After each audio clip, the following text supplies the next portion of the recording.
Hello, dear students. Welcome to my channel Gyan Vigyan Vimuktaye.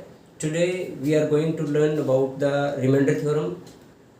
Reminder theorem क्या है और remainder theorem किस काम आती है, ये बहुत ही इंपॉर्टेंट है। एग्जाम पॉइंट ऑफ व्यू में इसका क्वेश्चन हर हालत में आता है। तो ये क्वेश्चन एक्चुअल में है क्या, रिमाइंडर थ्योरम हमारे फैक्टर फाइंडिंग के लिए और फैक्टर चेकिंग के लिए, यानी कि कोई पोलिनोमियल है, उस पोलिनोमियल का जब हम फैक्टर चेक करें कि क्या दूसरा फैक्टर कोई उसका फैक्टर है या नहीं है, या फिर जब फैक्टर फाइंडिंग का जब प्रोसेस होता है तो उसमें भी ये रिमाइंडर थ्योरम काम आती है।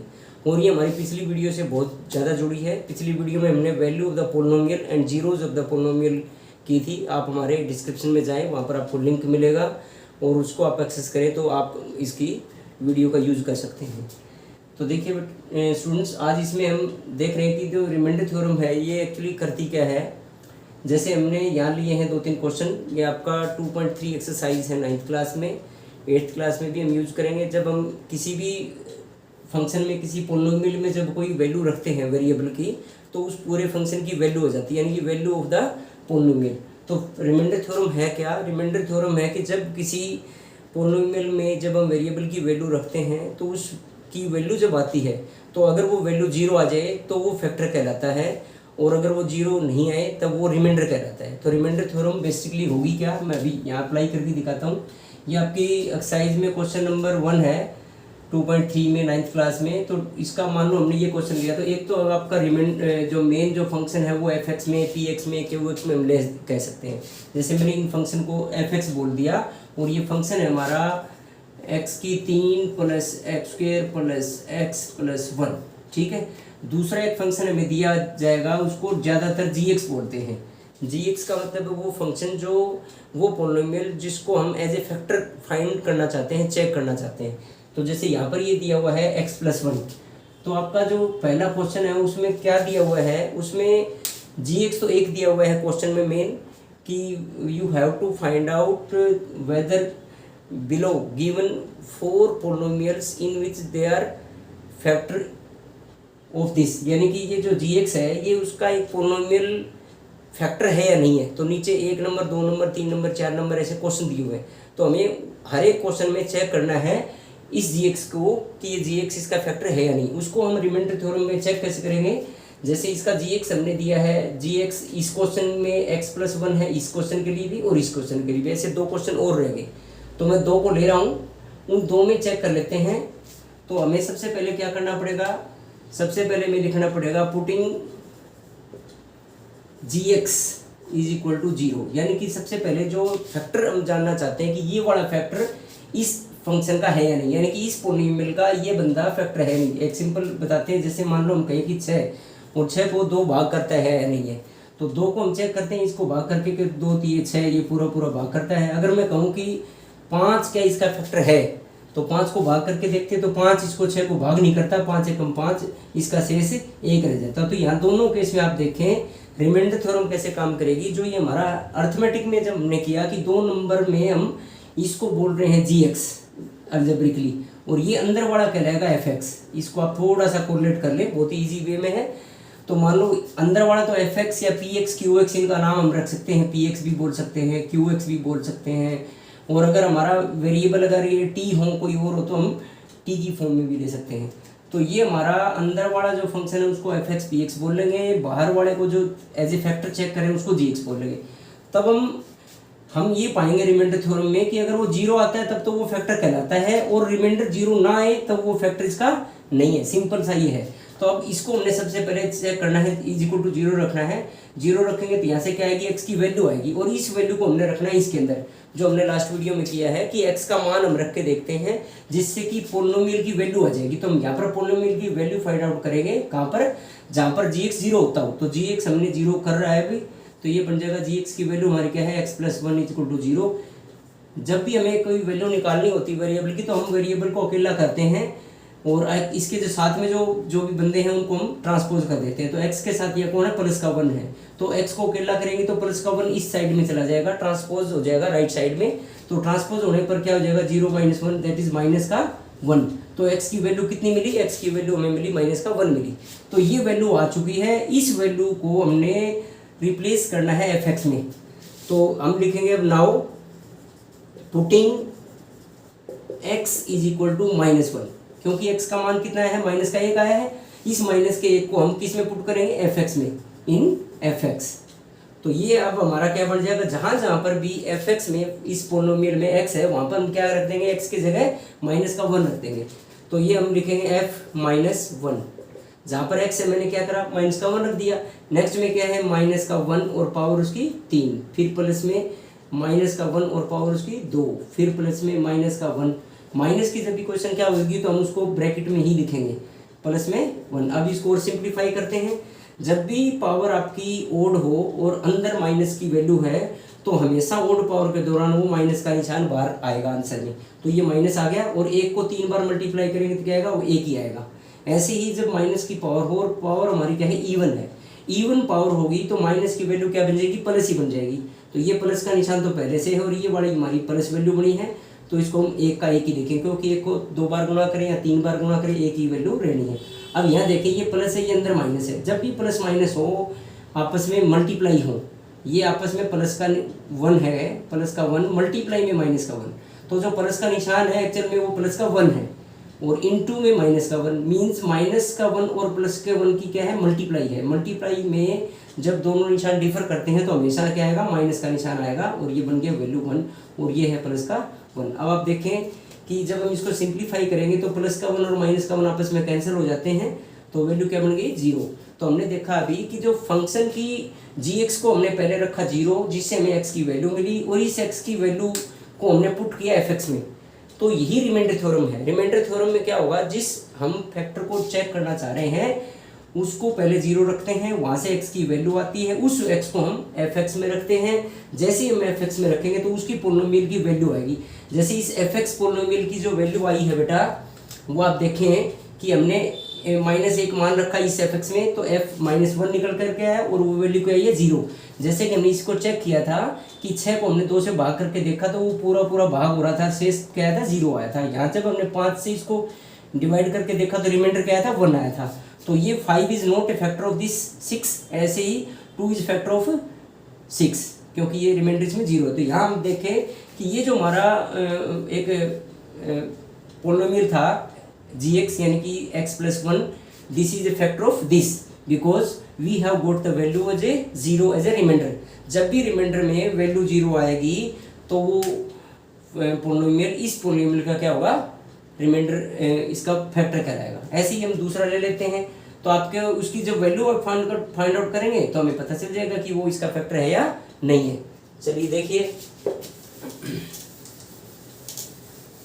जो हमारी लास्ट की वीडियो थी आप उसमें जा करके देख सकते हैं, उसमें हमने value of the polynomial and zeros of the polynomial किया है। लास्ट वीडियो जो हमारी अलजेब्रा की थी उसमें आप जा करके देख सकते हैं कि कैसी वैल्यू। अभी भी हम यही कर रहे हैं। जैसे नेक्स्ट क्वेश्चन ले लेते हैं, x की पावर 4, ये मान लीजिए मैंने इसका नाम p रख दिया, px ये कहेंगे हम, x की पावर 4 प्लस 3x की पावर 3 प्लस 3x की पावर 2 प्लस x+1, और gx हमारा सेम है, क्वेश्चन नंबर 1 ही है आपका, x+1 है।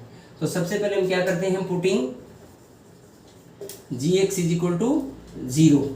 तो gx को हमने 0 के बराबर रखा, यानी कि gx हमारा क्या है, x+1 है। जो हमारा फैक्टर हमने चेक करना है उसको हमने 0 के बराबर रखा। फिर हम क्या करते हैं, x की वैल्यू निकालते हैं। x की वैल्यू को निकालने को कहते हैं 0 फाइंडिंग द 0, यानी कि रूट, मूल, हल, सॉल्यूशन, ये सारा x की मान निकालना है। x को हमने अकेला करना है।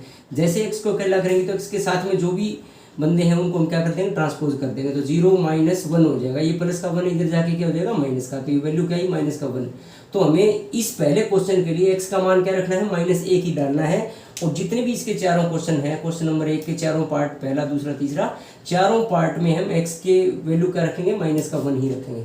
चलो हमने पहला ये किया था, अब हम ये ले लेते हैं, इसके अंदर रख के देखते हैं। हम लेते हैं p-1, जहाँ x था वहाँ पर क्या रख देंगे, -1, by putting the value of this in the px। देखिए -1 की पावर 4 प्लस का 3 इंटू -1 की पावर 3 प्लस 3 गुणा में, ये इंटू भी लगा सकते हैं, मल्टीप्लाई भी, क्योंकि 3 की x², 3x² मीन्स 3 इंटू, यानी कि गुणा में -1 की पावर 2 प्लस x की जगह -1 ही रखेंगे, प्लस का 1। अब इसको सिंप्लीफाई करें, आप देखेंगे कि पावर क्या है, इवन है, इवन पावर है तो क्या बढ़ेगा, प्लस का 1 बनेगा।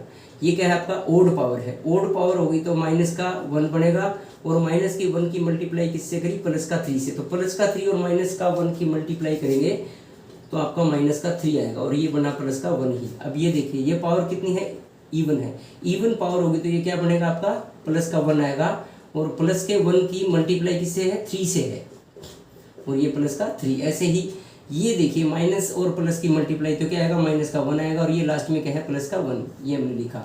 अब और सिंप्लीफाई करेंगे तो ये प्लस का 3 प्लस के 1 की मल्टीप्लाई करा तो क्या आया, प्लस का 3 आया। ऐसे ही माइनस का 1 और प्लस का 1। अब इसको हम सिंप्लीफाई करेंगे तो माइनस का 3 और प्लस का 3 आपस में कैंसिल आउट होता है, माइनस का 1 और प्लस का 1 आपस में कैंसिल आउट होता है, यहाँ पर क्या आ गया, प्लस का 1 आई है वैल्यू। यानी कि इस फंक्शन में, इस पार्ट में हमें जो वैल्यू है वो क्या मिली है, प्लस का 1 मिली है। इसका मतलब ये इसका फैक्टर नहीं है। और हम दूसरी बात भी बताता हूँ कि जब हम इसको डिवाइड करेंगे, यानी कि जब हम इसको एज ए डिविडेंड लिखेंगे और इसको एज ए डिवाइजर लिखेंगे बाहर, ये मैंने लिखा है x प्लस 1, यानी कि जब हम इसको डिवाइड करेंगे by the long division method, then we will find the remainder as plus 1। यानी कि रिमाइंडर थ्योरम हमें डायरेक्टली विदाउट एनी डिवीजन, यानी कि जब हमें किसी संख्या को बिना भाग किए ही हमें वो रिमाइंडर दे देती है, इसीलिए इसका नाम रिमाइंडर थ्योरम पड़ा है। तो रिमाइंडर थ्योरम क्या करती है, directly find the remainder value without dividing, यानी कि बिना भाग करे ही हमें रिमाइंडर की वैल्यू बता देती है। चलिए अब क्वेश्चन नंबर 2 ले लेते हैं इसी एक्सरसाइज का।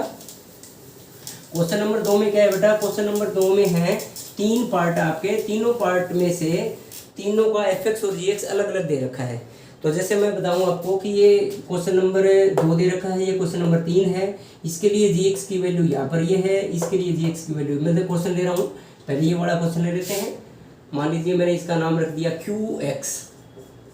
qx हमारा फंक्शन क्या है, x की power 3 minus 4x square plus x plus 6, और gx की वैल्यू ये है, यानी कि यहाँ पर क्या है, gx हमारा है x माइनस 3। तो फिर वही हमारे स्टेप, हम स्टेप में क्या करेंगे, सबसे पहले by putting the value of gx as 0, यानी कि putting gx is equal to 0 means x minus 3 is equal to 0। क्या करेंगे अब हम x को अकेला करेंगे, यानी कि हमें वैल्यू फाइंड आउट करनी है x की, और x की वैल्यू फाइंड आउट करने के लिए क्या करते हैं, हम जो भी x के साथ में दिख रहे हैं उनको हम ट्रांसपोज कर देते हैं। तो ये माइनस का 3 रह जाएगा तो क्या हो जाएगा, प्लस हो जाएगा, तो ये हो जाएगा आपका प्लस का 3, यानी कि हमें x की वैल्यू कितनी मिली, 3 मिल गई। अब इस 3 को हमने इसके अंदर पुट करना है। Now we want to find the Q3, जहाँ पर भी x लिखा हुआ वहाँ पर हम क्या रखेंगे, 3 रखेंगे। चलिए रखते हैं, नाउ लिख देते हैं यहाँ, now putting x is equal to 3 in qx, बस सिंपल ये लिख देंगे। चले अब ये आ गया आपका 3 power 3 minus 4 into 3 power 2 plus 3 plus 6। अब देखिए 3 पावर 3 क्या होता है, 3 को 3 टाइम मल्टीप्लाई करना, यानी कि 3 को 3 बार गुणा करना, 3 3 9 3 27, इसका आंसर आया 27, माइनस 4 का 4 है, इंटू 3 की पावर 2 कितना होगा, 3 इंटू 3 यानी कि 9, प्लस का 3 का 3 और प्लस के 6। देखिए आगे ये कितना हो जाएगा, ये हो जाएगा 27 माइनस 9 4 36 प्लस में 3 प्लस में 6। जब हम देखें कि 27 और 3 और 6 ये तो क्या है, प्लस की वैल्यू है, यानी कि ये प्लस के लोग हैं, 27 3 30 और 6 36, और ये क्या है, माइनस के 36, यानी कि प्लस के 36 और माइनस के 36 हो गए तो आपस में कैंसिल होने के बाद वैल्यू क्या बनी, 0। It means this is a factor, यानी कि ये बोलेंगे कि ये जो gx है ये हमारा क्या है, फैक्टर है किसका, qx का, क्योंकि रिमाइंडर क्या है, 0 आया है। तो by applying the remainder theorem we can check the this is a factor और नॉट। नेक्स्ट एक और क्वेश्चन ले लेते हैं, इसी का पार्ट नंबर 2 देखते हैं। पार्ट नंबर 2 में क्या दिया हुआ है, पार्ट नंबर 2 में है बेटा, मान लीजिए मैंने इसको fx ही रखा, f is equal to x power 3 plus 3x square plus 3x plus 1, और gx हमारा है x प्लस 2, x प्लस 2। क्या करना होता है, सबसे पहले हमें x की वैल्यू फाइंड आउट करनी होती है, यानी कि putting gx is equal to 0 means x plus 2 is equal to 0। यहाँ से हम x को अकेला करेंगे तो 2 इधर आ जाएगा, तो 0 माइनस 2 यानी कि माइनस का टू, हमें x की वैल्यू क्या मिली, -2 मिली। नाउ पुटिंग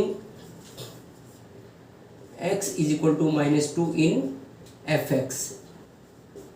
चलिए जहाँ पर भी आपका फंक्शन में पूरे में जहाँ पर भी x है वहाँ क्या रखेंगे, -2 रखेंगे। चलिए रखा -2 की पावर 3 प्लस 3 इंटू -2 की पावर 2 प्लस 3 इंटू -2 प्लस 1। चलिए सिंप्लीफाई करते हैं।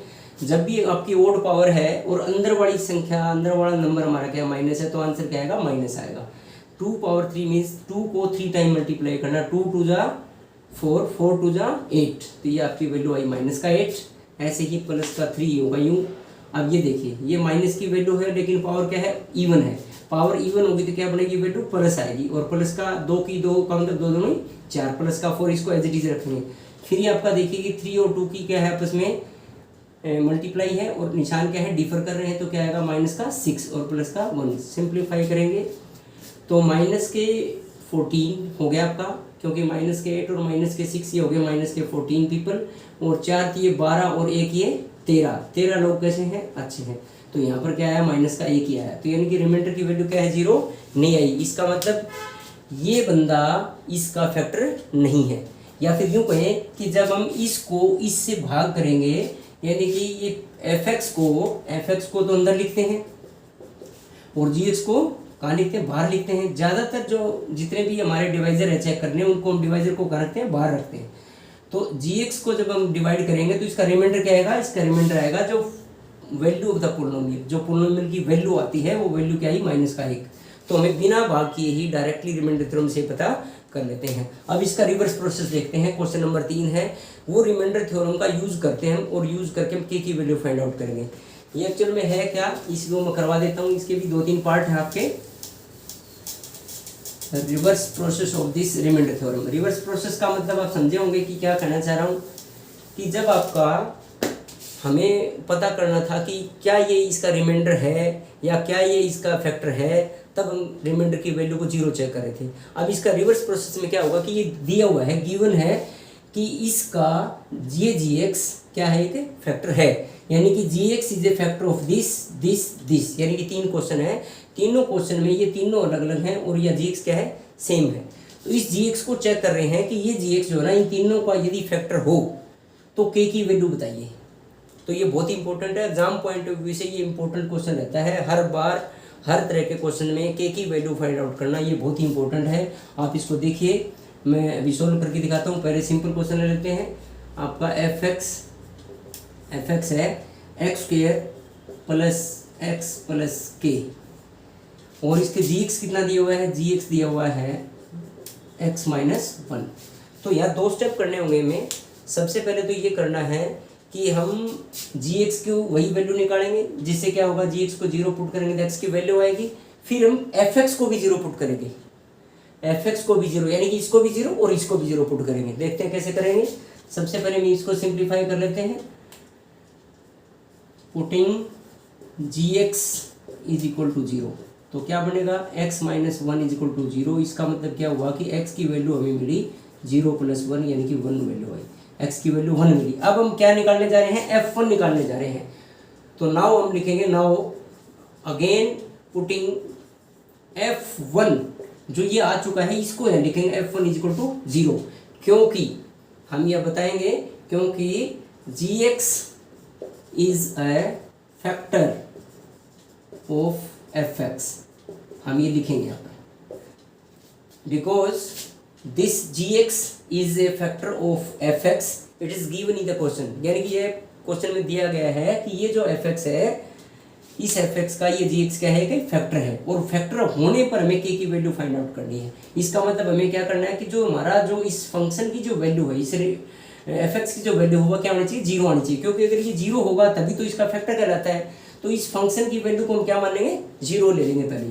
तो f1 को हम 0 के बराबर रखेंगे। f1 इज इक्वल टू, क्योंकि ये हमारा x1 था तो 1 रखेंगे, x की वैल्यू को हमने रख दिया, प्लस में 1 रख दिया, प्लस में k रख दिया, और इसको भी क्या रखना है, इज इक्वल टू 0 रखना है। चलिए आगे ये सिंप्लीफाई करेंगे तो क्या बनेगा हमारा, ये बनेगा 1 की पावर 2, तो 1 हुआ, ये 1 का 1 हुआ, प्लस में k इज इक्वल टू 0।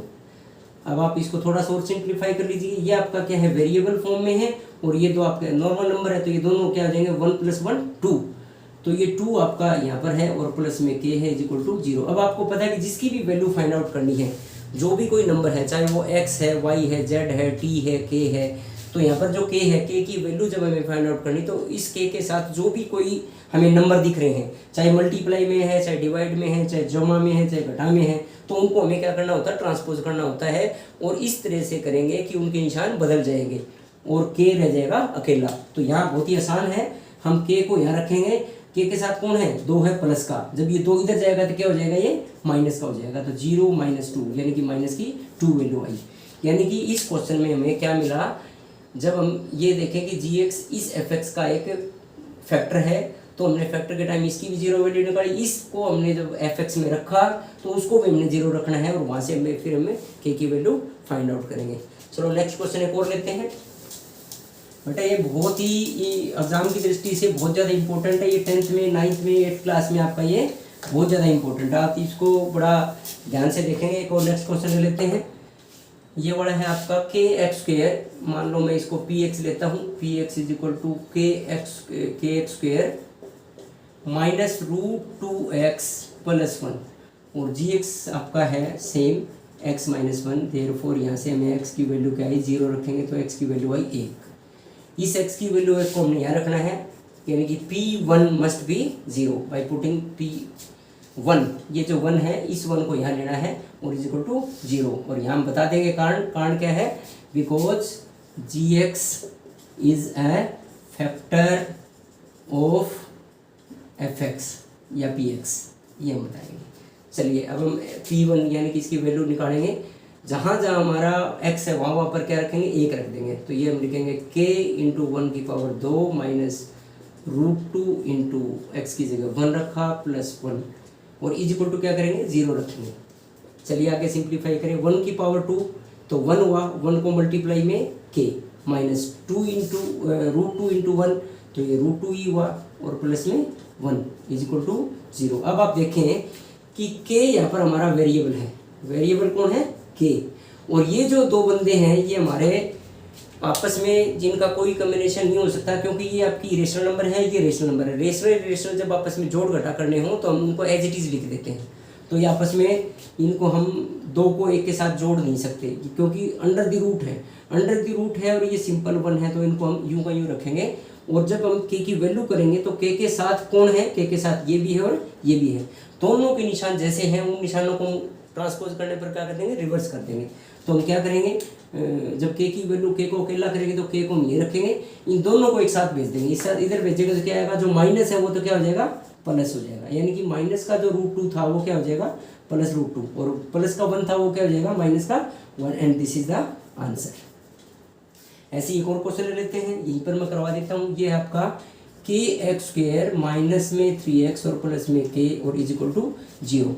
इसमें भी हमें क्या लेना है जी, क्या है हमारा x - 1 ही है, x - 1 है तो x की वैल्यू क्या आएगी, x की वैल्यू 1 आएगी, और x की वैल्यू को हम यहाँ रखेंगे 1, तो जैसे हमने इसमें 1 रखा, k का k इंटू में 1⁻² माइनस में 3 इंटू में 1 प्लस में k इज इक्वल टू 0, और सिंप्लीफाई करेंगे, k की power 2 means k 1⁻² means 1 into 1 तो 1 ही हुआ, तो ये क्या हो गया k इंटू 1 यानी कि k हुआ, माइनस में 3 इंटू 1 क्या हुआ माइनस का 3 और प्लस का k।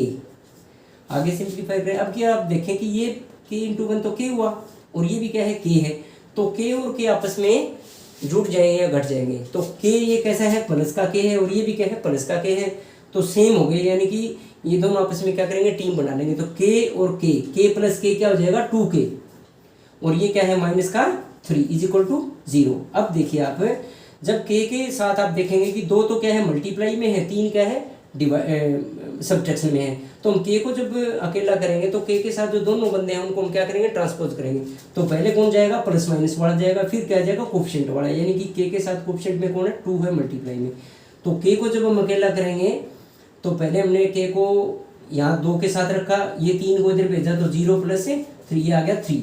अब हम k को अकेला करेंगे तो k के साथ जो 2 है मल्टीप्लाई में है इधर जाएगा तो क्या हो जाएगा डिवाइड हो जाएगा, और हमें आंसर मिला k की वैल्यू 3/2। तो बेटा ये आपने आज रिमाइंडर थ्योरम देखी। रिमाइंडर थ्योरम दो तरीके से काम करती है। अगर हम सीधा देखें तो सीधे में हमारे क्वेश्चन नंबर 1 और 2 थे।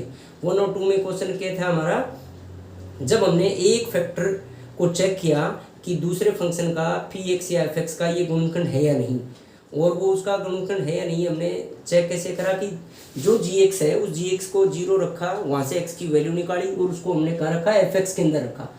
और जितने fx में हम रखेंगे तो वहाँ पर क्या आएगी, fx की या पोलिनोमियल की वैल्यू आएगी। उस पोलिनोमियल की वैल्यू यदि 0 आएगी तब तो हम कहेंगे कि वो उसका गुणनखंड है, क्योंकि रिमाइंडर की वैल्यू आ रही है। जो पोलिनोमियल की वैल्यू है वो क्या है, रिमाइंडर की वैल्यू है। और जब हमने इसका रिवर्स में चेक किया, यानी कि रिमाइंडर थ्योरम को हम रिवर्स में कैसे कर रहे हैं क्वेश्चन, इसने कहा कि एक फंक्शन दूसरे का एक फैक्टर है, यानी कि gx fx का क्या है, एक फैक्टर है। तो फैक्टर होगा तो वैल्यू क्या आएगी, पोलिनोमियल की 0 आएगी। तो वहाँ हम क्या करेंगे, k की वैल्यू निकालनी है। तो ये बहुत इंपॉर्टेंट क्वेश्चन है जो हमने अभी भी किया। नेक्स्ट हमारी जो वीडियो है वो बहुत इंपॉर्टेंट है आपकी अलजेब्रा की, क्योंकि वो फैक्टराइजेशन की सबसे इम्पोर्टेंट और सबसे बेसिक वीडियो है।